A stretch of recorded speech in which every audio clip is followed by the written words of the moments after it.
Tässä olisi meillä esittelyssä Kerala-sarjan massiivimangoiset huonekalut. Tuotteet on tosiaan valmistettu massiivipuusta ja mango on tosiaan siinä materiaali. Kansilevyt, etusarjat ja sivut on petsattu mustaksi ja tuotteen reunoja kiertää tyylikäs metallinen kehys.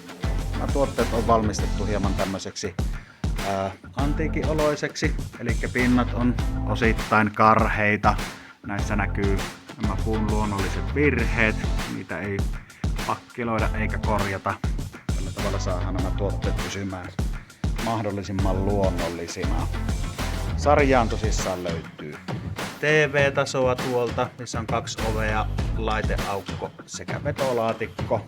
Sitten löytyy pienempi TV-taso, sohvapöytä, senkki ja vaatekaappi.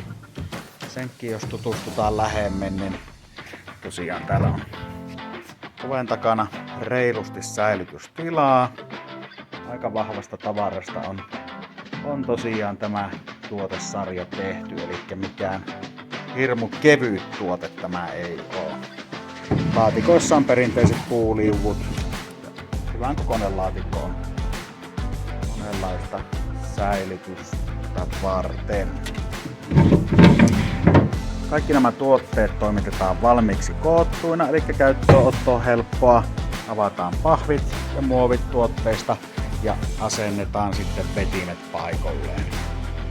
Ja materiaali näissä tosissaan oli se mango, kuten aikaisemminkin tuossa mainitsin. Ja se on FSC-sertifioitua, eli ei vahingoita sademetsiä.